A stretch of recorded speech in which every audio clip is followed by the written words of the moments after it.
Hey guys, स्वागत है आप सभी का द अल्फा बैंक का चैनल में और मेरा नाम है चिराग चोपड़ा। सो गाइस, आप लोगों के कमेंट्स पढ़ने के बाद एक बात तो क्लियर है कि आप में से बहुत सारे बच्चे ऐसे हैं जो कॉन्स्टेंटली मेंस के मॉक टेस्ट लगा रहे हैं। अब हाँ, अगर स्कोर अच्छा नहीं आता है या आता है वो मैटर नहीं करता, बट वो बच्चे लगातार मॉक टेस्ट लगाते जा रहे हैं। और जो मैंने आप लोगों के साथ एक रूटीन अपना मेंस के एग्जामिनेशन डेज वाला शेयर किया था, काफी सारे बच्चे ऐसे जो उस प्रॉपर रूटीन को फॉलो कर रहे हैं और ऑल्टरनेट डे पे हर ऑल्टरनेट डे पे मॉक टेस्ट लगा रहे हैं। बट इसके साथ कुछ बच्चे ऐसे भी हैं जो भाई बिल्कुल मॉक टेस्ट ही नहीं लगा रहे बिकॉज उनको मॉक टेस्ट से डर लगता है। सो गाइज, मैं सबसे पहले आप लोगों को बोलना चाहता हूं, जितने बच्चे मॉक टेस्ट लगा रहे हैं और उस प्रॉपर रूटीन को फॉलो कर रहे हैं, that I am very proud of you because I know कि वो मॉक टेस्ट कितने मुश्किल होते हैं, कितनी बार हौसला टूटता है, कितना डिमोटिवेटेड फील होता है, फ्रस्ट्रेटेड फील होता है बिकॉज उन मॉक टेस्ट में स्कोर नहीं आता, अच्छा परसेंटाइल नहीं आता और लगातार ऐसा लगता है कि भाई हमारा कुछ लेवल नहीं है, मेरा एग्जामिनेशन नहीं निकलेगा। आई नो दैट बिकॉज ये हर चीज मेरे साथ भी हुई थी। बट स्टिल इतनी सारी चीजें खराब होने के बाद भी हर ऑल्टरनेट डे पे एक मॉक टेस्ट लगाना अपने आप में ही बहुत बड़ा अचीवमेंट है। So I am very very proud of you all, जितने बच्चे मॉक टेस्ट लगा रहे हैं। इसी के साथ जो बच्चे हैं जिन्होंने अभी तक मॉक टेस्ट नहीं लगाया ये सोच के कि भाई हमारा स्कोर कैसा आएगा, सो गाइस देखो, ये ना एक दवाई की तरह है कि दवाई होगी कड़वी, भाई आपका स्कोर नहीं आएगा, आप मोटिवेटेड फील नहीं करोगे, बट स्टिल इस एग्जामिनेशन को अगर कोई चीज पार करवा सकती है तो वो है मॉक टेस्ट। बिना मॉक टेस्ट के आपका एग्जामिनेशन नहीं निकलेगा। तो जितने भी बच्चे अभी तक मॉक टेस्ट नहीं लगा रहे हैं गाइस, अभी भी टाइम है, हर दिन एक मॉक टेस्ट लगाओ, या हर दिन नहीं भी लगाते तो कम से कम ऑल्टरनेट डेज पे तो मॉक टेस्ट लगाने आपको चालू करने ही चाहिए। फाइन। अब गाइज, आज का हम सेशन में क्या करने वाले हैं, आज मैं खुद आपके सामने एक मॉक टेस्ट अटेम्प्ट करके आपको दिखाऊंगा कि आपको एक्चुअली में फाइनल एग्जामिनेशन में किस टाइप से क्वेश्चंस को अटेम्प्ट करना है। अब काफी सारे बच्चे ऐसे हैं जो ये डाउट में थे कि सर राउंड रॉबिन टेक्निक कैसे यूज करनी है, कैसे हमें क्वेश्चंस को चूज करना है, कैसे क्वेश्चंस को छोड़ना है, किस टाइप के क्वेश्चंस को हम पहली बार में करें, किस टाइप के क्वेश्चंस को कम टाइम दे, किस टाइप के क्वेश्चंस को ज्यादा टाइम दे, किनको इग्नोर करें, किनको ना करें, मतलब बहुत सारे अलग अलग डाउट्स हैं। तो उन सारे डाउट्स को आज केटर करेंगे। इसी के साथ मैं आपको अपनी प्रॉपर टेक्निक बताऊंगा कि किस टेक्निक से आपको मेंस के एग्जामिनेशन में क्वेश्चंस को चूज करना है, बिकॉज वो सबसे इंपॉर्टेंट बात है। बिकॉज मैं आपको हमेशा बोलता हूं ये बात कि जो मेंस का एग्जामिनेशन है ना, it is not about selecting the questions, it is all about rejection. तो आपको सही क्वेश्चन को चूज करना आना चाहिए, मतलब आपको क्वेश्चंस को रिजेक्ट करना आना चाहिए और आपको पता होना चाहिए कि सही क्वेश्चन क्या है। फाइन, तो डायरेक्टली चलते हैं प्रैक्टिस मॉक की साइट पे। प्रैक्टिस मॉक पे लॉगिन करा है, अब जल्दी से आईबीपीएस पीओ पे चलते हैं और इसका मेंस वाला एक मॉक टेस्ट देते हैं। देखो, ये एक फ्री वाला मॉक टेस्ट है। अगर अभी तक आपने प्रैक्टिस मॉक का फ्री वाला मॉक टेस्ट नहीं दिया है तो ये एक बार मेरी स्ट्रैटेजी देख लो और इसके बाद खुद से एक बार मॉक टेस्ट लगा के देखना और आई एम प्रीटी श्योर कि आपका बहुत अच्छा स्कोर आएगा।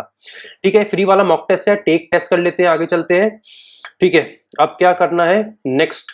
नेक्स्ट का बटन ये रहा नीचे, ये नेक्स्ट दबाया, यहाँ पे लैंग्वेज चूज करने को बोलेगा English. Okay, yes, I am ready to begin.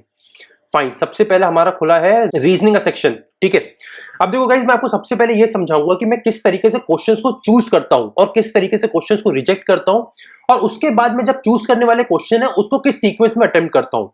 देखो, जैसे सबसे पहला क्वेश्चन नंबर 1 ये है हमारे सामने, ये कुछ स्टेटमेंट है, कोडिंग डिकोडिंग का है, कोडेड डिफरेंटली। हाँ, coding decoding plus input output type का क्वेश्चन लग रहा है, स्टेप 1 2 3 4।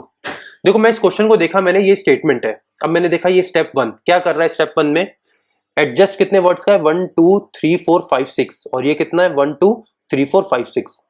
प्रायर है 1 2 3 4 5 और ये भी है 1 2 3 4 5, और एक्सरसाइज 1 2 3 4 5 6 7 8 वर्ड्स का है, 8 लेटर्स का है, ये है 1 2 3 4 5 6 7 8। मतलब एडजस्ट का ये होगा, प्रायर का ये होगा और एक्सरसाइज का ये होगा, मतलब उसी सीक्वेंस में दिए हैं। ए से बी, ए से बी मतलब +1, नेक्स्ट अल्फाबेट। डी से एफ, डी से एफ मतलब DEF +2। जे से एल, JKL +2 अगेन। यू से डब्ल्यू, UVW +2। एस से यू, PQRSSTU +2, और टी के बाद यू, T+1 TU। मतलब इन्होंने क्या करा, पहले और लास्ट वाले जो अल्फाबेट है उसको +1 कराया और बीच के सारे अल्फाबेट्स को +2 कराया। ऐसे ही P का Q करा है, R का S करा है, और यहां पे जो R है, R का again RST +2, IJK OPQ +2, again वही करा है, मतलब जो पहले और लास्ट वाला जो लेटर है उसमें +1 करा है और बीच वाले सारे में +2 करा है। ठीक है, तो मतलब ये वाली डुएबल है। ठीक है, ये डुएबल लग रहा है तो मैं इसको मार्क फॉर रिव्यू करता हूं। ठीक है, कितने क्वेश्चन है इसके, 3 या 4, 3 क्वेश्चन है, बस इसको डुएबल लग रहा है, मैंने छोड़ दिया, मार्क फॉर रिव्यू करो, छोड़ दो। अब मैं आया भाई, अगला खुला पजल, और पजल अच्छा खासा लंबा लग रहा है। 6 different floors of building such that each floor contain 2 type flats A, B. The bottom most flat is the bottom most floor is numbered as 1, number ऊपर वाला 6, फ्लैट ए इज इन, ये बहुत मुश्किल होगा, मुझे ज्यादा टाइम लगेगा, मैं इसको अभी अटेम्प्ट नहीं कर रहा, ठीक है, मैं इसको छोड़ रहा हूं। कितने क्वेश्चन है? 4 क्वेश्चन है, छोड़ दो। अब भाई क्वेश्चन नंबर 8, ये मुझे क्रिटिकल रीजनिंग का क्वेश्चन लग रहा है। क्वेश्चन क्या है? What could be the possible reason, मतलब कॉज एंड इफेक्ट टाइप का क्वेश्चन है ये, तो ये क्वेश्चन आपसे हो सकता है, ठीक है। क्वेश्चन एक बार मैं आपके साथ साथ पढ़ लेता हूं। The number of Indian students in US higher education institution grew by 5.4% in 2017-18, a 5 year low, मतलब पिछले 5 साल में सबसे लोएस्ट 2017-18 में इंक्रीज हुआ है 5.4%। इन 2016-17 the number had grown by 12.3%, भाई 16-17 में 12.3 से बढ़ा था। While in 15-16 it has risen by 24.9 and 2014-15 by 29.4%, मतलब अलग अलग परसेंटेजेस बताए हैं। According to 2018 open door data release by institute of international education IIE in collaboration with US department of states bureau of educational and current affairs. ये question है, 4 sentence है, पढ़ने से अभी तक बिल्कुल मुश्किल नहीं लगे। भाई पहले में बोल रहा है कि इंडियन स्टूडेंट्स जो यूएस की हायर एजुकेशन इंस्टीट्यूशंस में है वो लगातार कम होते जा रहे हैं, और 2017-18 में लोएस्ट पिछले 5 साल में बस 5.4% से ही इंक्रीज हुए। उसके बाद अगले सेंटेंस में इन्होंने अलग अलग परसेंटेजेस बताए अलग अलग सालों में, और ये रिलीज किसने करा है? इंस्टीट्यूट ऑफ इंटरनेशनल एजुकेशन ने। What could be possible reason behind the fall in the growth rate of Indian students in the US higher educational institution, इसमें से क्या रीजन हो सकता है? नीचे 3 ऑप्शन है, हमें चूज करना है ओनली 1, 2 या 1, 2, 3। इजी क्वेश्चन है, इसको मार्क कर लो, कर पाओगे इसको, ठीक है। अगेन ये भी उसी टाइप का क्वेश्चन होगा, इसको भी मार्क कर लेते हैं, इसको भी मार्क कर देते हैं, ठीक है। अब आ गया मेरे सामने इनपुट आउटपुट का क्वेश्चन। देखो कई बार क्या होता है मेंस में, मैं हर बार बच्चों को ये बताता हूं कि मेंस में जो इनपुट आउटपुट का क्वेश्चन होता है ना, वो बहुत ट्रिकी आता है। फॉर एग्जांपल जैसे नंबर सीरीज के क्वेश्चन आते हैं, जो रॉन्ग नंबर सीरीज के क्वेश्चन होते हैं, हमें देखने से हर बार लगता है कि हम सॉल्व कर लेंगे, बट इवेंचुअली हम 2, 5, 10 मिनट तक भी दे देते हैं, तो हमें तब भी यही लग रहा होता है कि भाई सॉल्व होने ही वाला है, बट कभी सॉल्व नहीं होता है। उसी टाइप के ना आपको मेंस में इनपुट आउटपुट के क्वेश्चंस मिलेंगे, आपको हमेशा लगेगा कि सॉल्व होने वाला है, बट वो होगा नहीं कभी आपसे। इस क्वेश्चन को अटेम्प्ट करते हैं। भाई 7 वर्ड दिए हैं, ऐसा ऐसा ऐसा है, ठीक है। Maestro, panicle, keyboard, dashboard, randoms, gambler, ये 1, 2, 3, 4, 5, 6 वर्ड है मेरे सामने। माइस्ट्रो को इन्होंने लिखा है मैनिको, एम का एम सेम है, ओ का ओ। भाई पहला वर्ड एम है, इसका पी है, इसका के डी, मतलब पहला वर्ड सेम है। गैम्बलर आखिरी भी सेम है, एस टी डी ई ओ, मतलब फर्स्ट और लास्ट वर्ड तो सेम है, इतना तो समझ आ गया। बीच का देख लेते हैं, ए ई एस टी आर को इन्होंने ए एन आई सी एल कर दिया। पेनिकल में ए एन आई सी एल को ए ई एस टी, अरे तो इन्होंने माइस्ट्रो का बीच वाले सारे वर्ड यहां लिख दिए, देखो ए ई एस टी आर, ए ई एस टी आर, और यहाँ पे ए एन आई सी एल को क्या करा, अच्छा इसको यहां पे लिख दिया। अच्छा इन्होंने पहले वर्ड को दूसरे में डाल दिया, दूसरे को पहले में डाल दिया। कीबोर्ड का क्या करा, E Y C A R, ये देखो यहाँ ई वाई सी ए, अच्छा मतलब इन्होंने क्या करा, पहले वर्ड के अल्फाबेट्स को दूसरे वर्ड में डाल दिया, दूसरे वर्ड के पहले में डाल दिया, ऐसे ही तीसरे के चौथे में, चौथे के तीसरे में, पांचवें के छठे में, और छठे के पांचवें में, ठीक है। अब क्या करा, M A N I C L O को एम एम आखिरी में, ओ पहले, ऐसे ही एल आगे, ए पहले, मतलब आप अंदर इंटरचेंज करा, मतलब पहले वर्ड्स के बाहर बार इंटरचेंज करा, अब अंदर इंटरचेंज करा। ये क्वेश्चन इजी है, इसको मार्क कर लो, ये तो हो जाएगा, बढ़िया क्वेश्चन है, इजी लग रहा है अभी तक, ठीक है। 15 नंबर का पजल, पजल ज्यादा बड़ा नहीं है, पढ़ के देख लेते हैं। भाई there are 9 members ABCD in a family which consist of only 2 married couples, 2 married couple है, मतलब blood relation. Each of them has different profession, अलग अलग प्रोफेशन वाले हैं। Each of them sit around a rectangular octagon. ये ना question बहुत मुश्किल हो जाएगा, क्यों? बिकॉज पहले तो 9 लोग आएंगे, फिर उनमें से 2 मैरिड कपल है, सबके अलग अलग प्रोफेशन है, ऑक्टागन है। मैं इसको मार्क नहीं करता बिकॉज मुझे लगेगा ये क्वेश्चन बहुत मुश्किल है, तो मैं इसको छोड़ दूंगा, सेकंड राउंड में देखेंगे, टाइम मिलेगा अगर सेकंड राउंड में तो आएंगे, अगर पहले राउंड के क्वेश्चन हो जाएंगे तो, ठीक है। ये वाला क्वेश्चन देखो, इसमें क्या है, W7FV, ठीक है। स्टेप 1 क्या है, all the symbols which are immediately followed by letter are placed between 7 and F in the same order, ठीक है। ये वाला क्वेश्चन तो ऑलमोस्ट मुझे लगता है प्रीलिम्स लेवल का ही है। हाँ स्टेप बढ़ गए हैं, 1 2 3 4, 4 स्टेप दे दिए हैं, स्टेप ज्यादा है बट प्रीलिम्स में इस टाइप के क्वेश्चंस आते हैं, तो इसको मार्क कर लो, ये वाला क्वेश्चन हो जाएगा, इजी क्वेश्चन है, मुश्किल नहीं होगा। 1 2 3 3 क्वेश्चन है इसके, ठीक है। अब अगला क्वेश्चन क्या है, ये क्वेश्चन है रीड ऑल स्टेटमेंट। हमें ये बताना है, you have to decide which of the statement are redundant to answer the question. Redundant मतलब जिसकी जरूरत नहीं है। क्वेश्चन है, in a coded language if the highest mountain peak on earth is coded as this, ये तो prelims में भी आता है कोडिंग वाला question. Then which among the following statement is redundant to find the code of highest. मुझे highest का code पता करना है, ठीक है। स्टेटमेंट 1, 2 और 3 दिए हैं। अब मुझे बताना है कि किस स्टेटमेंट की मुझे जरूरत ही नहीं पड़ेगी अगर मुझे हाईएस्ट का कोड पता करना है। तो मतलब देखो प्रीलिम्स में किस टाइप के क्वेश्चन आते हैं, 3-4 स्टेटमेंट दिए होते हैं, मतलब ऐसे ऐसे करके हमें the highest mountain peak on earth, highest rainfall in India is coded at this is coded as this, ऐसे 3-4 स्टेटमेंट दिए होते हैं और उससे हम कोड और वर्ड को मैच करते हैं। यहाँ पे क्या है, एक ऊपर स्टेटमेंट दिया है और नीचे से आपको 2-3 स्टेटमेंट चूज करने हैं और आपको ये बताना है कि कौन सा वो स्टेटमेंट है जो हमें जरूरत ही नहीं पड़ेगी हाईएस्ट का कोड पता करने में। तो इसको कैसे करोगे, इसको उल्टा करोगे, पहले रिजेक्ट करो कि भाई अगर अकेले आप स्टेटमेंट 1 और 2 को यूज करो तो क्या आप हाईएस्ट का कोड पता लगा पाओगे, अगर लगा पाओगे तो 3 छोड़ देना, अगर नहीं लगा पाओगे तो मतलब 3 यूजफुल है तो 1 या 2 में से एक रिडंडेंट होगा, ऐसे आपको पता चलेगा। ये क्वेश्चन देखो हो जाएगा बट आपको क्वेश्चन ना लेंदी लगेगा। तो अगर आप क्वेश्चन नंबर 21 को मार्क कर रहे हो, सॉरी 22 को मार्क कर रहे हो तो मार्क तो कर दो बट इसमें थोड़ा टाइम ज्यादा लगेगा, तो इसको सीक्वेंस में आखिरी में रखना, मतलब राउंड 1 में आखिरी में करेंगे इस क्वेश्चन को, ठीक है। अगला question 6 person ABCD live on different 6-story floor. The bottommost floor is numbered 1. The topmost is 6. Who lives immediately below D?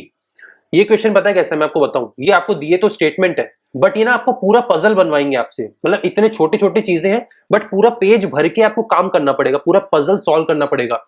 इस टाइप के क्वेश्चन मैं तो छोड़ देता हूं बिकॉज ये आपको दिखने में शायद छोटा लगे या इजी लगे बट ये पूरा एक पेज की कार्रवाई हो जाएगी आपकी, एक पेज का पूरा पजल बनाना पड़ेगा, तब जाके आप बता पाओगे कि इमीडिएटली बिलो डी कौन रहता है। स्किप कर, मैं होता तो मैं इस क्वेश्चन को स्किप करता। Question number 24, 8 events ABCDEH are on 8th and 11th of 4 different months, ठीक है। How many events between A and D, again वो पूरा पजल बनाना पड़ेगा, मैं इस क्वेश्चन को नहीं करूंगा। क्वेश्चन नंबर 25, ये पजल आ गया। There are 7 flights P1 से P7 which take off from Patna to 7 different places, okay, on different days of the same week, Monday से Sunday. All these flights take off between 5 AM to 12 noon. 2 of these flights take off 8:25 AM and 12 and 11:25 AM. Okay. मतलब ये शायद doable होगा। इसको थोड़ा आगे ये वाला पढ़ के देखो कि आपको क्या लगता है, ये क्वेश्चन आपसे बन रहा है कि नहीं बन रहा है। अभी तक तो लगा कि क्वेश्चन ज्यादा मुश्किल नहीं है, अगर लगता है बन सकता है तो मार्क फॉर रिव्यू करो, अगर नहीं लगता है तो छोड़ दो, इसको भी छोड़ दो। 25, 26, 27 3 क्वेश्चन है, छोड़ दो। अगर लगता है, अगर बन रहा है तो 25 को मार्क कर देना, ठीक है। क्वेश्चन नंबर 28, ये रिवर्स सिलोजिज्म का क्वेश्चन आ गया। मुश्किल नहीं होता, देखो रिवर्स सिलोजिज्म इजी होता है। अगर आपने अभी तक रिवर्स सिलोजिज्म पढ़ा नहीं है ना तो मैं आपको यही बोलूंगा कि एक बार किसी भी यूट्यूब पे वीडियो को देख लो या बुक में जो आपको रिकमेंड करी है उन बुक्स में से रिवर्स सिलोजिज्म पढ़ लो, इजी टॉपिक है, ठीक है। ये इजी होगा, इसको मार्क कर लेना, ठीक है। मार्क कहां गया, ये रहा, मार्क फॉर रिव्यू करो। ये तो बहुत ही इजी क्वेश्चन होगा, क्वेश्चन देखिए, कंक्लूजन स्टेटमेंट इजी क्वेश्चन है। अगेन आपके सामने पजल आ गई, छोटी पजल है, डुएबल लग रही है। देखो देखने से ही 6 लोग हैं जो 5 बैंक में काम करते हैं, 2 of them working same bank, सबकी अलग अलग एज है और सबको अलग अलग नंबर ऑफ बुक्स है सबके पास। Mark for review, easy puzzle है वाला। 1, 2 दो ही क्वेश्चन है, बताओ, 2 ही क्वेश्चन है इस पजल के, इजी पजल है तो 2 ही क्वेश्चन होंगे, ठीक है। आगे क्या आया, ये रीड द फॉलोइंग स्टेटमेंट, हमें क्या बताना है, हमें यहाँ पे बताना है स्टेटमेंट 1 और 2। सफिशिएंसी, डेटा सफिशिएंसी इजी होता है, ये कर सकते हो, ठीक है। 31 हो गया और 33 हो जाएगा, 34 अगेन वही है, ठीक है। अब ये बहुत लंबी पजल आ गई, मैं इसको पूरा छोड़ रहा हूं। कितना है क्वेश्चन, 35, 36, देखो 5, 6 क्वेश्चन है, 6 के 6 छोड़ दो। अब ये क्या आ गया, कंपोजिट नंबर, ये कर सकते हो, तो प्री लेवल का क्वेश्चन है, ये हो जाएगा। अगेन इन्फरेंस वाला क्वेश्चन है, इजी क्वेश्चन होते हैं। देखो अगर आपको क्रिटिकल रीजनिंग में कॉन्फिडेंस है तो ये वाला क्वेश्चन को मार्क कर लेना, जैसे मुझे कॉन्फिडेंस होता है तो मैं इन्फरेंस वाले सारे क्वेश्चंस को मार्क करता, ठीक है। अब ये वाला क्वेश्चन तो बहुत ही इजी आ गया। अब अगर आपको इन्फरेंस वाले क्वेश्चन में कॉन्फिडेंस नहीं है तो छोड़ भी सकते हो, बट मैं बोलूंगा कि आपको ज्यादा टाइम नहीं लगेगा और इवेंचुअली क्या होता है, इन क्वेश्चंस को सॉल्व करने में कम टाइम लगता है और उल्टा इनके सही होने के चांसेस मेरे लिए तो हमेशा ज्यादा होते थे, तो मैं तो हमेशा इन्फरेंस वाले क्वेश्चन करता हूं। अब आपका अपना लुकआउट है, आपको इजी लगता है या मुश्किल लगता है, ठीक है। अगला क्वेश्चन कोडिंग डिकोडिंग, अरे ये तो बहुत ही इजी है भाई, ये तो वो हो गया ना, डायरेक्शन सेंस का क्वेश्चन है और प्रीलिम्स में आता है एक्चुअली ऐसा क्वेश्चन। तो 43, 1, 44, 45 ये सबसे इजी क्वेश्चन है, इसको मार्क फॉर रिव्यू करो, ठीक है। अब देखो मैंने सारे के सारे क्वेश्चन मार्क फॉर रिव्यू कर लिए, ये करने में मुझे टोटल 10 मिनट लगे। अब मैंने आपके सामने क्वेश्चन सॉल्व करा तब मुझे 10 मिनट लगे, बट अगर आप खुद से करोगे तो आपको 5 मिनट लगेंगे। इसमें आप सारे के सारे क्वेश्चंस को एक बार देख लोगे और अपना सीक्वेंस भी सेट कर लोगे। फाइन, तो मेरा क्या सीक्वेंस रहेगा भाई, मैंने देखा ये 43, 44, 45 वाले क्वेश्चन सबसे इजी लग रहे हैं तो मैं सबसे पहले इन क्वेश्चंस को सॉल्व करूंगा। इसके बाद आप पजल करो, बाकी बचे हुए पजल, जैसे क्वेश्चन नंबर 1 ये वाला ना सबसे इजी लगा मुझे, ये वाला भी इजी था जो हमने सबसे पहले करा, क्वेश्चन नंबर 1, 2, 3, 4 नहीं 1, 2, 3 ये करेंगे।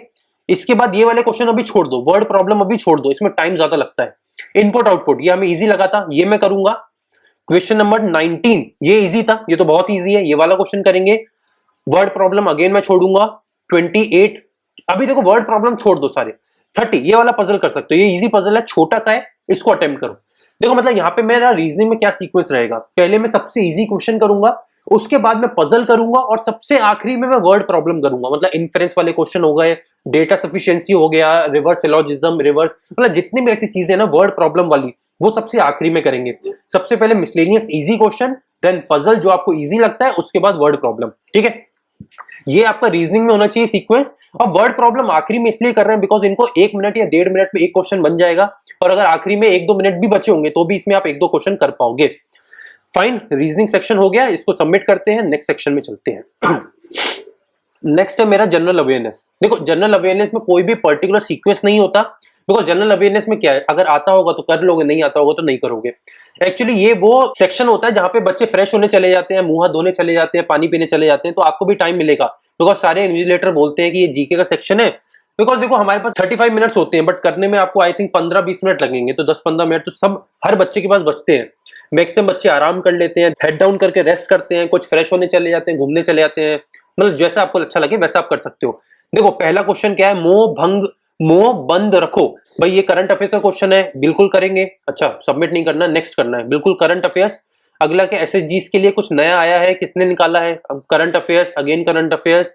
आईसीसी ने क्या निकाला है, ICC men's ball white ball event 2024 से 31 तक का शेड्यूल निकाल दिया। अच्छा 2029 चैंपियंस ट्रॉफी किस कंट्री में होगी, चूज करना है आपको। एसबीआई ने एनएवीई कैश कार्ड निकाला है, भाई वो किस नेवल एयरक्राफ्ट पे आएगा, अच्छा वो हमें बताना है। अच्छा हाँ देखो, जब भी आप करंट अफेयर्स पढ़ते हो ना, तो उसके साथ साथ थोड़ा थोड़ा स्टैटिक भी पढ़ते रहा करो। देखो सबसे पहले सीक्वेंस बताऊं तो करंट अफेयर्स सबसे ज्यादा इंपॉर्टेंट है, उसके बाद बैंकिंग अवेयरनेस, उसके बाद स्टैटिक। करंट अफेयर्स को पीडीएफ से पढ़ोगे, बैंकिंग अवेयरनेस को वीडियो कोर्सेज से पढ़ोगे। अगर अभी तक वीडियो कोर्स का नाम नहीं पता है तो नीचे कमेंट सेक्शन में डाल देना, मैं आपको बता दूंगा किस वीडियो कोर्स को आपको फॉलो करना है बैंकिंग अवेयरनेस के लिए। और फाइनली आएगा स्टैटिक अवेयरनेस। स्टैटिक अवेयरनेस आपको हर चीज नहीं पढ़नी है, जो भी चीज करंट अफेयर से रिलेटेड है बस उतना पढ़ना है। फॉर एग्जाम्पल मान के चलो इस क्वेश्चन का आंसर होता है आईएनएस कावेरी, तो आप क्या करोगे, आईएनएस कावेरी के पीछे का सीक्वेंस क्या है, मतलब आईएनएस कावेरी भाई किस कंपनी ने बनाया था, किस स्टेट में निकला है, कहां पे स्टैब्लिश हुआ है, मतलब समझ रहे हो बेसिक चीजें। इसके पीछे का स्टैटिक पार्ट अगर कुछ है तो वो आपको पढ़ना है। फाइन, नेक्स्ट करो। आरबीआई ने सिक्योरिटाइजेशन नोट्स का जो मिनिमम टिकट है उसका साइज क्या रखा है। करंट अफेयर, देखो मैक्सिमम आपको करंट अफेयर से क्वेश्चन मिलेंगे यहाँ पे। 60-70% करंट अफेयर्स होगा, 15-20% बैंकिंग अवेयरनेस होगा, 5-10% स्टैटिक अवेयरनेस होगा। यही सीक्वेंस हर साल रहता है और यही हर बार रहेगा भी। देखो अगेन ये वाला क्वेश्चन देख लो, India has successfully launch 41st scientific expedition to Antarctica, the first batch of Indian contingent comprises dash scientist.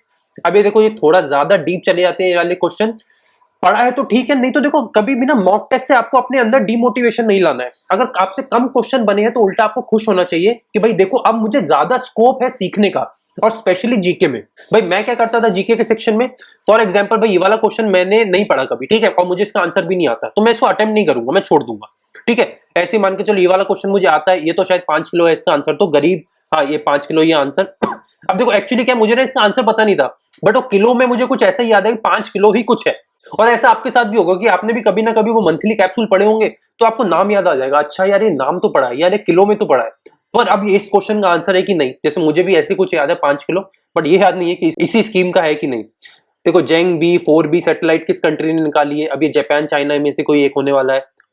ठीक है, which country announced new development committee euro 1.2 billion. Basic current affair सबसे ज्यादा आएंगे।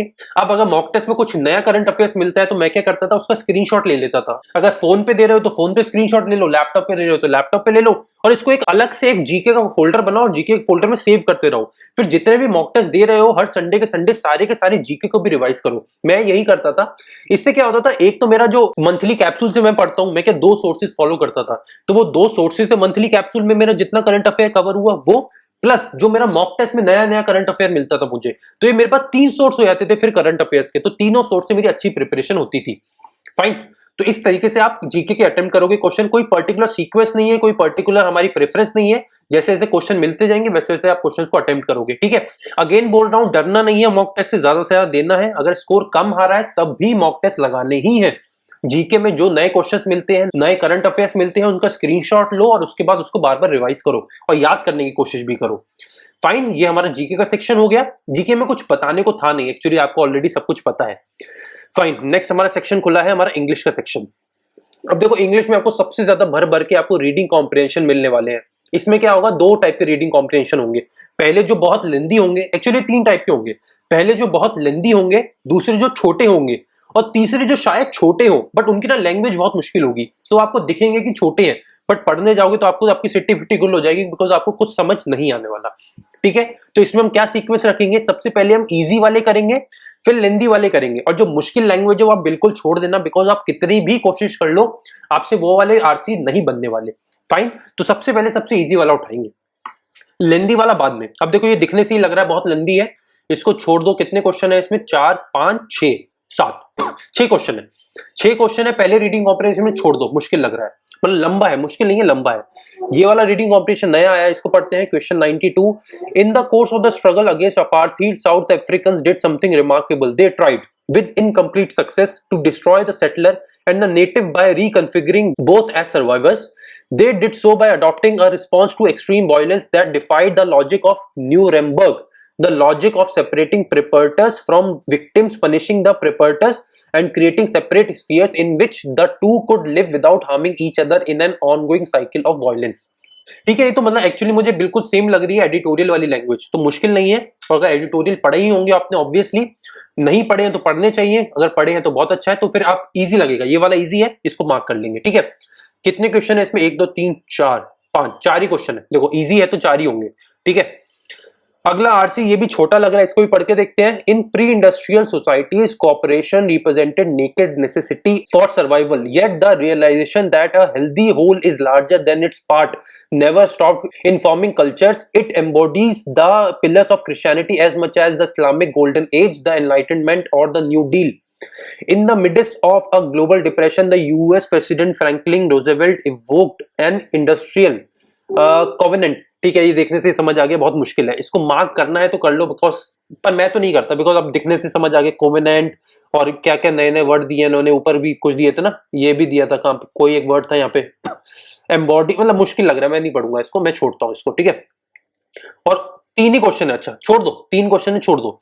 Again ये लंबा सा लग रहा है, स्टिल पढ़ के देखते हैं। Opinion dynamics is the field of study interested in modelling opinion dissemination, specifically how opinions spread from person to person and across a social network. Opinion dynamics has a rich history and has received contribution from many different disciplines ranging from statistical physics and psychology to social network science. हाँ, ये easy लग रहा है ज्यादा, अभी तक मतलब उतनी कॉम्प्लिकेटेड इंग्लिश नहीं लग रही है, इसको मार्क कर देंगे। कितने क्वेश्चन थे, 3 ही क्वेश्चन है, चलो इसके भी। चलो, ये अभी तक मैंने 2 क्वेश्चन मार्क करे, 2 आरसी, 92 वाला और 99 वाला। ठीक है, अब ये मेरे पास क्लोज टेस्ट जैसा कुछ आ गया, इसको तो मैं पक्का अटेम्प्ट करता हूं भाई। क्लोज टेस्ट मुझे फेवरेट है पूरे इंग्लिश के सेक्शन में। एरर डिटेक्शन और क्लोज टेस्ट, ये 2 चीजें ऐसी हैं जो मैं आंख बंद करके भी हर बार तैयार रहता हूं सॉल्व करने के लिए। अब बने ना बने बात अलग है, बट मैं अटेम्प्ट तो जरूर करूंगा। ये मैं अटेम्प्ट करने ही वाला हूं, चाहे कुछ भी हो जाए, इसको तो मैं मार्क करूंगा ही, बिकॉज क्लोज टेस्ट मेरे फेवरेट है। कितने क्वेश्चन है भाई, क्वेश्चन भी बहुत है यार इसमें, 1 2 3 4 5 6 7 7 क्वेश्चन है, मजा आ जाएगा। अगर सारे के सारे क्वेश्चन मैक्सिमम भी बने, 5 भी बने तो भाई मजा आ जाएगा ना। क्वेश्चन एक एक नंबर के 5 नंबर मिल जाएंगे मुझे, मजा आ जाएगा भाई। क्वेश्चन नंबर 109 पढ़ते हैं। In the question below a situation is given from option choose the idiom proverb that will be suitable to describe the situation. हाँ एक्चुअली, हाँ एक बात अच्छा याद आया यहाँ से मुझे, मैंने जो अपना आईबीपीएस पीओ का मेन स्ट्रैटेजी बताया था ना, उसमें मैं ये चीज को इंक्लूड करना भूल गया था, मेरे दिमाग से निकल गया, अभी याद आया। इडियम एंड प्रोवर्ब ये भी बहुत ज्यादा आ रहे हैं आजकल एग्जामिनेशन में, तो इसको पढ़ लेना। इसको पढ़ने का कुछ भी ज्यादा मुश्किल नहीं है, नेट पे डायरेक्टली सर्च मारना फेमस इडियम एंड प्रोवर्ब, आपके सामने पूरी लिस्ट आ जाएगी। इसके साथ अगर ये भी ना हो तो जाना डायरेक्टली यूट्यूब पे सर्च करना idiom and proverb for SBI PO या आईबीपीएस पीओ मेंस। वहां पे जो भी आपकी क्लास मिलती है आधे घंटे 1 घंटे की होगी, बस छोटी देखना, आधे घंटे 1 घंटे वाली देखना, उसमें जितने भी आए उनको नोट डाउन करना। अब यहाँ पे क्या होगा, ऊपर पूरा पैराग्राफ दिया है और इस इडियम की मदद से आपको इसको डिस्क्राइब करना है, मतलब पूरा पैराग्राफ, और नीचे इडियम में आपको समरी ढूंढनी है कि किस वर्ड से, किस इडियम से इसको पूरा समराइज करा जा सकता है। इजी होगा, अगर इडियम आते होंगे ना तो ये सारे क्वेश्चन आपको इजी लगेंगे। अच्छा, कहां तक थे इडियम, 109 110 111, ये यहां तक हमें मार्क करा। 112 ये भी इडियम है, ठीक है। 113, अब ये इडियम नहीं है, ये क्या है, पैराजंबल है क्या, ये रीअरेंज, ये पैराजंबल है। अब देखो पैराजंबल और लंबे रीडिंग कॉम्प्रिहेंशन ये हमेशा, फिर बोल रहा हूं, हमेशा सबसे आखिरी में करना। कभी भी इनसे दिल मत लगाना, ये मत सोचना इजी लग रहा है, मुश्किल लग रहा है, कुछ नहीं। पैराजंबल है तो आखिरी में ही करना है, बिकॉज ये आपका बहुत ज्यादा टाइम इन्वेस्ट करवा लेंगे अपने अंदर। 50-60% आउट ऑफ 100 टाइम्स आपसे बनेंगे भी नहीं। तो भाई इनको सॉल्व होने की एक्यूरेसी मतलब चांसेस भी बहुत कम है, तो इसको छोड़ देना। 2 ही क्वेश्चन है एक्चुअली, तो छोड़ना बनता भी है। 3 क्वेश्चन, 2 ही क्वेश्चन है। अब 15, 16, 17, 18, 19, 20, अब ये मैच द कॉलम आ गए। मैच द कॉलम है, ज्यादा मुश्किल भी नहीं होंगे, पढ़ के देखते हैं कैसे हमें करना है। एक एक क्वेश्चन, अच्छा हमें ऐसे चूज करना है कि कैसा हमें एक पेयर बनेगा। इजी है ये वाला, तो इजी है, इन सबको आप मार्क कर लो। अब किस सीक्वेंस में क्वेश्चन करोगे, देखो मैंने सारे क्वेश्चन मार्क कर लिए जितने मुझे करने थे। अब मैं किस सीक्वेंस में करूंगा, सबसे मैं पहले करूंगा ये वाला close test, because close test मेरी सबसे ज्यादा स्ट्रेंथ है। तो मैं सबसे पहले अपनी स्ट्रेंथ पे खेलूंगा, क्लोज टेस्ट सबसे पहले करूंगा। इसके बाद प्रोबर्ब इडियम अगर आपको आते हैं तो आप ये वाले क्वेश्चन करोगे, और फाइनली इसके बाद हम करेंगे मैच द कॉलम वाले 5 क्वेश्चन। ठीक है, इतना हो जाएगा। इसके बाद मैं जाऊंगा रीडिंग कॉम्प्रिहेंशन 92 और 99। अब जो दो मुझे सबसे इजी लगेगा, इन दोनों में से सबसे पहले मैं उसे करूंगा, उसके बाद मैं दूसरे वाले को करूंगा। ठीक है, इतने जब हो जाएंगे, अब इसमें देखो एक तो रीडिंग कॉम्प्रिहेंशन ऐसा तो जो मुझे करना ही नहीं था। ठीक है, मुश्किल वाला था कुछ, ये वाला pre industrial society cooperative represented naked, मतलब देखने से मुश्किल लग रहा है, बिल्कुल छोड़ दो, पढ़ना ही नहीं है। ये एक लंबा रीडिंग कॉम्प्रिहेंशन है, और यहाँ पे एक मेरे पास है पैराजंबल। अब आपको चूज करना है कि आपको पैराजंबल करना है या लंबे वाला रीडिंग कॉम्प्रिहेंशन करना है। अगर टाइम बचता है तो फिर रीडिंग कॉम्प्रिहेंशन करना, अगर टाइम कम है तो फिर पैराजंबल कर लेना। ठीक है, समझ रहे हो ना, सीक्वेंस समझाने की कोशिश कर रहा हूं आपको कि मैं एग्जामिनेशन में किस सीक्वेंस को फॉलो करता। सबसे पहले मैं चूज करूंगा कि मैं कौन सा क्वेश्चन कर रहा हूं, या कौन सा क्वेश्चन मुझसे बनने वाला है, या और कौन सा क्वेश्चन मुझसे नहीं बनने वाला है। जो बनने वाला है वो ठीक है, जो नहीं बनने वाला है उसको मैं छोड़ दूंगा, देखूंगा भी नहीं। ठीक है, अब उसके बाद मैं बात करूंगा जो बनने वाले हैं। अब बनने वाले में मैं सीक्वेंस सेट करूंगा कि पहले मैं ये वाला करूंगा, फिर ये वाला, फिर ये वाला, और इसको आखिरी में। तो आपको भी ये एक पर्टिकुलर सीक्वेंस बनाना पड़ेगा। ठीक है, जैसे अभी हमने इंग्लिश में मैंने आपको बना के दिखाया। ठीक है, ऐसे मैं इंग्लिश के क्वेश्चन को करता, एंड आई होप कि अब आप लोग भी समझ गए होंगे। ठीक है, अब मैं इसको सबमिट कर रहा हूं। अब चलते हैं अपने आखिरी सेक्शन की तरफ, डेटा एनालिटिक्स, क्वांट का सेक्शन आ गया भाई। अब क्वांट में डीआई आपको सबसे ज्यादा मिलेगी, कुछ कुछ आपको मिसलेनियस क्वेश्चंस भी मिलेंगे, और बाकी अरिथमेटिक के क्वेश्चन मिलेंगे। ठीक है, ये आ गया आपका केसलेट डीआई। ठीक है, केसलेट डीआई लंबा सा लग रहा है, इसको छोड़ दो अभी, अब लंबा है तो छोड़ दो, बाद में देखेंगे।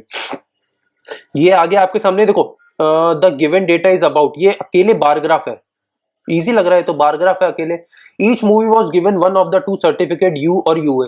इस टाइप का क्वेश्चन एक एसबीआई पीओ मेंस में आया था ना इस बार, जहां पे कुछ वेब सीरीज वाला, वो केसलेट था एक्चुअली, वो केसलेट था वेब सीरीज वाला। ये है बार ग्राफ, ये हो सकता है, डुएबल लग रहा है देखने से। इसको मार्क फॉर रिव्यू करो। देखो देखो छोटा ही क्वेश्चन है, मेंस के लेवल का तो नहीं लग रहा है एक्चुअली। ठीक है, 3 ही क्वेश्चन है, देखो इजी है तो 3 ही क्वेश्चन होंगे ऑब्वियसली। अब ये क्वेश्चन आ गया, ये क्वेश्चन क्या है, देयर आर 4 फैमिली मेंबर्स, ये रहे 2 years ago age of Anuj was 8 years more than the sum of ages. अब देखो इस क्वेश्चन में क्या होगा, ये देखने से इजी लग रहा है, क्वेश्चन देखने से इजी लग रहा है, डुएबल भी है, बट ये क्वेश्चन में टाइम ज्यादा लगेगा। जैसे मैंने आपको रीजनिंग के सेक्शन में बताया था, क्वेश्चन देखने में आपको इजी लगेगा और डुएबल भी लगेगा, बट जब करने जाओगे ना तो पूरा पेज भरेगा उसमें। वैसा ही क्वेश्चन ये भी है। ये क्वेश्चन आप करने जाओगे तो ये आप मान के चलो, ये एक क्वेश्चन 3 स्टेटमेंट है ना, तो ये 3 अरिथमेटिक के क्वेश्चन के बराबर है। पहले आप क्वेश्चन पढ़ोगे, फिर एक स्टेटमेंट, एक अरिथमेटिक का क्वेश्चन सॉल्व करना पड़ेगा, फिर दूसरा, फिर तीसरा, टाइम ज्यादा लगेगा। तो इस टाइप के क्वेश्चन को अगर बहुत इजी लग रहा है तो मार्क फॉर रिव्यू कर दो, वरना मैं तो छोड़ देता। अभी मैंने आप लोगों के लिए मार्क फॉर रिव्यू करा है। अगला पढ़ो, देयर आर 3 कंटेनर। अगेन देखो क्वेश्चन वैसे ही है, डुएबल है, बट स्टिल आपको ज्यादा टाइम कंज्यूम करेंगे। तो इन क्वेश्चन को अभी फॉर द फर्स्ट राउंड, मतलब राउंड रॉबिन की फर्स्ट राउंड के लिए मैं अटेम्प्ट नहीं कर रहा हूं, छोड़ दो। ये देखो अगेन ये वाला इजी लग रहा है देखने से, बट मैं अभी अटेम्प्ट नहीं करूंगा, पर एक्चुअली ये तो बहुत इजी लग रहा है, तो इसको मार्क फॉर रिव्यू कर लो। देखो ये तो 4 स्टेटमेंट होगा, बिल्कुल भी अटेम्प्ट नहीं करूंगा। ये क्या है, केसलेट डीआई, केसलेट है, वो भी छोटा है, छोटा है, और देखने से देखो क्या है, ये स्पीड, ये टाइम स्पीड डिस्टेंस का है। अगर टाइम स्पीड डिस्टेंस आपका अच्छा है, बोट एंड स्ट्रीम आपको अच्छा टॉपिक लगता है, 110% इजी लगेगा आपको क्वेश्चन, इसको अटेम्प्ट कर लेना। ठीक है, मतलब इजी लगेगा मतलब एक बार अटेम्प्ट करने में इजी लगेगा। क्वेश्चन बनेगा या नहीं बनेगा हम बाद में डिसाइड करेंगे, बट इस क्वेश्चन को हम अटेम्प्ट करेंगे कि नहीं वो हम अभी डिसाइड कर रहे हैं। तो अटेम्प्ट करूंगा मैं इस क्वेश्चन को। ठीक है, 34 मैंने मार्क कर लिया, 34, 35, 34 2 ही क्वेश्चन है उसमें। ठीक है, अब मेरे चालू होगा यहाँ पे अरिथमेटिक बेसिक। अभी अरिथमेटिक बेसिक फर्स्ट राउंड में सॉल्व नहीं करेंगे, अकेले एक ही क्वेश्चन है 36। अगेन 37 क्या है, विच of the following pair of symbol will define the relation quantity 1 2। Okay, 2 quantity, actually 3 quantity. अब देखो ये क्वेश्चन क्या है भाई, ये क्वेश्चन आपके सामने टाइम स्पीड डिस्टेंस के लग रहे हैं, ट्रेन ट्रेन ट्रेन, पर ये हर एक क्वेश्चन एक अरिथमेटिक के क्वेश्चन के बराबर है। तो इन क्वेश्चंस को करने से अच्छा आप अरिथमेटिक का सिंगल वाले क्वेश्चन करो। समझ रहे हो, दिमाग का थोड़ा आपको खेल बता रहा हूं। ये क्वेश्चन करने से अच्छा तो अरिथमेटिक का एक क्वेश्चन कर लो, बिकॉज ये एक क्वेश्चन क्वांटिटी 1, 2 और 3 तीन अरिथमेटिक के क्वेश्चन के बराबर है, तो इसको अटेम्प्ट मैं नहीं करूंगा, एटलीस्ट पहले राउंड में तो नहीं करूंगा। 37 में छोड़ रहा हूं, अगेन 38 बहुत बड़ा क्वेश्चन है, छोड़ रहा हूं। अब ये मेरे पास आ गया 139 1 नंबर का क्वेश्चन। इसको देखो, ये छोटा है, देखो कितना ही छोटा क्वेश्चन है, इसको पढ़ लेते हैं। Given below is a series in terms of variable A B C D. आगे कोई सीरीज दी है, नीचे इंफॉर्मेशन है A D B C are in ascending arithmetic progression such as B is twice of A while C is 25% more of B. अच्छा, मतलब arithmetic मतलब AP है, ये असेंडिंग मतलब बढ़ती हुई एपी है, ए फिर डी फिर बीसी। अच्छा, मतलब कंफ्यूज करने के लिए डी इन्होंने पहले रख दिया बीसी से। Okay, b is twice of a, मतलब b is 2a, c is 25% more of b, 1.25 into 2 मतलब 2.5, तो बी हो गया 2a और सी हो गया 2.5a, मतलब ये है a 2, मतलब ये 1 हो गया, ये 2 हो गया, 2.5 हो गया, तो डी को 1.5 होना पड़ेगा। 1 1.5 2 2.5 बन गया, सीक्वेंस बन गया। अब इसकी मदद से मैं ये वाले जो सीरीज के टर्म्स है इनको निकाल लूंगा, और ये क्या बोल रहा है, last term of the given series is 212, इसकी वैल्यू 212 है, मतलब 50a प्लस 2d, डी की वैल्यू कितनी 1.5a, 2 इंटू 1.5 3, 53a की वैल्यू है 212, डिवाइड करना जरा 212 4, मतलब a की वैल्यू आ गई 4, तो इन सब में a की वैल्यू डाल देना, सबकी वैल्यू आ जाएगी। 7th टर्म पूछ रहे थे। अब भाई ये तो एपी है, तो इनका कॉमन डिफरेंस फाइंड कर लेना, ऐड कर लेना, 1 2 3 4 5 6 है ये, एक इसमें प्लस डी और कर देना, 7 टर्म आ जाएगा आपका। इजी क्वेश्चन, मतलब ज्यादा मुश्किल नहीं है, ये वाला तो पक्का करना, सबसे पहले कर लेना, इसको तो सीक्वेंस में सबसे आगे रखेंगे। 39 40 और 41, और मतलब तीन ही क्वेश्चन है, 39 40 41 सबसे इजी क्वेश्चन है, सबसे पहले करेंगे।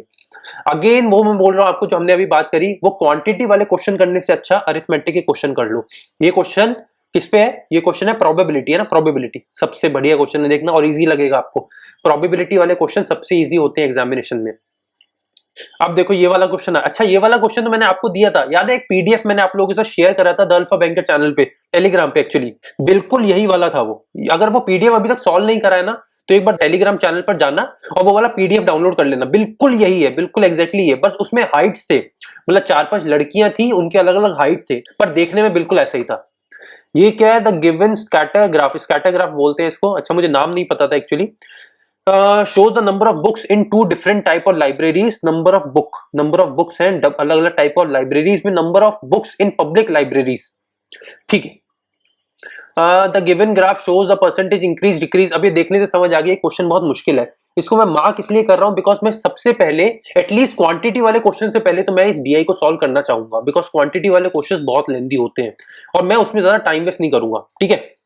अगला क्वेश्चन, ये तो बहुत ही बड़ा क्वेश्चन, भयानक सा लग रहा है देखने में, इसको नहीं करूंगा। अब ये देखने से मुझे इतना क्वेश्चन लग रहा है, एटलीस्ट इसको पहले राउंड में तो मैं बिल्कुल नहीं करने वाला। कितने क्वेश्चन है, सारे छोड़ दूंगा, 5 क्वेश्चन है, छोड़ दिए मैंने। अब देखो ये वाला क्वेश्चन आया, अब ये क्वेश्चन क्या है, ये पर्टिकुलर बेसिक जो होता है ना प्री लेवल का अरिथमेटिक का क्वेश्चन, वैसा क्वेश्चन आ गया। देखो क्वेश्चन है एक, इन्होंने बस इसको नया थोड़ा ट्विस्ट देने के लिए इस पे फिलअप्स कर दिए, फिल इन द ब्लैंक्स डाल दिए, तो क्या हो गया, मैं क्वेश्चन सॉल्व करूंगा। आपको ये वाला क्वेश्चन आप मान के चलो बेसिक अरिथमेटिक का क्वेश्चन है, तो इसको तो पक्का करना, ठीक है। और 54 55 दो क्वेश्चन है, answer the question based on the information given. ये आ गया आपका प्रॉपर आपका केसलेट डीआई और इजी लग रहा है, छोटा भी है, इसको भी करूंगा मैं, ठीक है। अब मैंने इतने तक क्वेश्चन मार्क करे, मेरा सीक्वेंस क्या रहने वाला है, सबसे पहले तो मैं ये वाला क्वेश्चन करूंगा, ये तो मैंने ऑलमोस्ट बना ही लिया था, तो ये 3 नंबर मुझे मिलेंगे। इसके बाद ये वाला क्वेश्चन करूंगा, ये बाद में करूंगा, अभी नहीं करूंगा। 26 वाला ये करूंगा, ये इजी डीआई था, ये वाला डीआई बनाऊंगा मैं सबसे पहले, ठीक है। स्टेटमेंट वाले क्वेश्चन अगर आपको लगते हैं कंफर्टेबल हो तो करना, वरना मत करना। और 32 अगेन वही स्टेटमेंट वाला क्वेश्चन। अच्छा हाँ, ये वाला क्वेश्चन रह गया, ये करूंगा।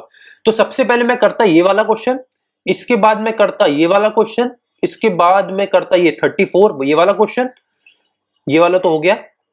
इसके बाद हाँ, इसके बाद मैं बेसिक अरिथमेटिक के क्वेश्चन करता, ये सॉरी 142 153 154 और ये दोनों क्वेश्चन 154 55 ये दो क्वेश्चन करता। फाइनली इसके बाद मैं करता स्टेटमेंट वाले क्वेश्चन, और उसके बाद भी टाइम बचता तो उसके बाद मैं करता क्वांटिटी वन, ये बहुत लंबे क्वेश्चन ये। यही आपको भी सीक्वेंस रखना है। देखो एग्जामिनेशन सॉल्व करने का एक तरीका है। मेंस एग्जामिनेशन आपका टेम्परामेंट चेक करता है कि मुश्किल क्वेश्चंस के सामने आप कैसा बिहेव करोगे।